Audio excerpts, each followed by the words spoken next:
Good evening. So it's a pleasure to be here. Timo, thank you very much. Lena, for everything. And DisruptHR in Zurich the first time, so congratulations. So in the next 4 minutes and 90 seconds, I'll introduce the three elements of agility for human resources and what the model looks like. And I would request you to walk up, say hello, and give your feedback, critique, comments, what do you feel. There are three big changes happening in the world, and one of them is transparency. If you look at companies like Uber, Tesla, etc., these are companies that are data-driven, technology-driven, but transparency-driven. It changes the way consumers want services. It changes the way people want to experience your products. The second one, really big one, and it's very important for us in this room, is that the way we earn value by doing jobs is changing. So if you look at gig talent, for example, even in US, it's about 68 million estimated. Even in countries like France and Germany, you have about 21 million gig workers available to US talent today. And I truly believe this makes talent really global, more than what we imagined so far. The third big change is really employee life cycles are outlasting business life cycles. Netflix, just 13 years ago, was a DVD rental company. Its business model changed at least 3 times in 11 years. And if you are an employee working for a company for 11 years, it is not the same company that you join. So when you look at these changes, you begin to wonder where human resources is. In 1990, early 1990s, there was this principle that Dave Ulrich put out, which is the business partnership. It had employee advocacy, change management, all of that. But we've forgotten the principles. We got stuck to the structure. And it's very slow, very rigid, but very busy. I have not seen a HR person who is not busy anywhere in this world.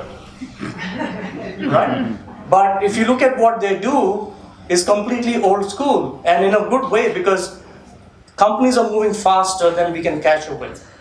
So what we've become is basically over-engineered HR functions, and we have complicated the life of our employees and business managers by digitizing that complexity. Right? So therefore the question is, what will change the HR function to be agile? And there are 3 elements: intersections, interfaces, and insights.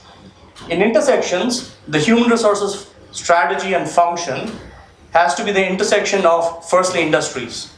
In a recent study by PwC, 56% of the CEOs of the top 500 companies say that they are most likely to be disrupted by a player from outside their industry.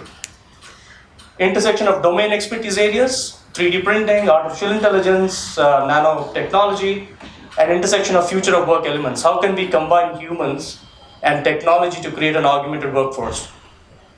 Interfaces is simple. It's really everything that employees interact with. How can we make HR invisible at present in daily lives of employees?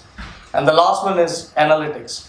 There is really no big data in HR, partly because we are restricted by the information that we collect.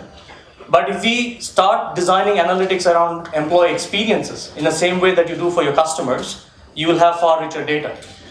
So when you apply these 3 principles, there is exponential change to people strategy, there is exponential change to people practices, and to the HR model.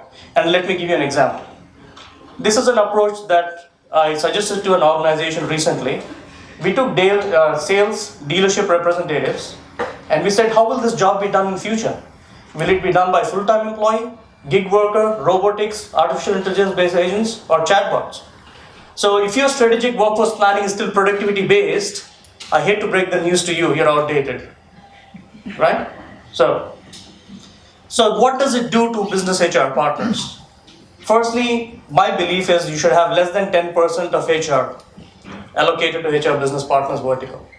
And then they should not be necessarily geography-based, they should be value chain-based. Market research, customer research, marketing, product development, customer service. Because the core job of a HR business partner is to multiply ideas rapidly through talent. The core job of HR business partner is not to manage P&L.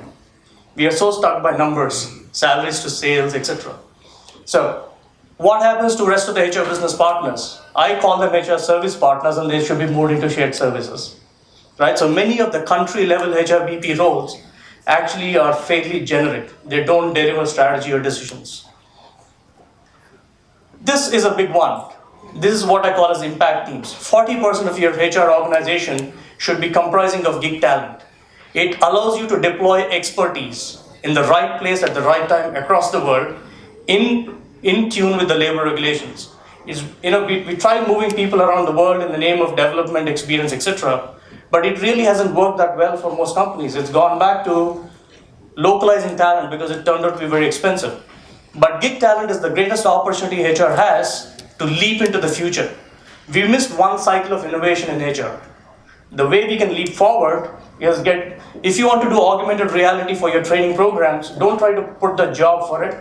Just hire gig talent, experts around the world, get it done, leverage it quickly. It adds to speed. Recently on LinkedIn, I put a question saying, how complex is your HR function? And they say, very complex, right? And the reason is because we made data very complex. Look at the interfaces like Amazon. I need feedback can be a button on your employee's desk, like an Amazon dash button. You can reimagine interfaces.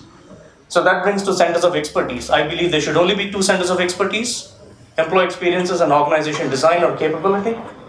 And there are different experiences you can deliver. And that brings to the close, which is the Agile HR model. Thank you very much.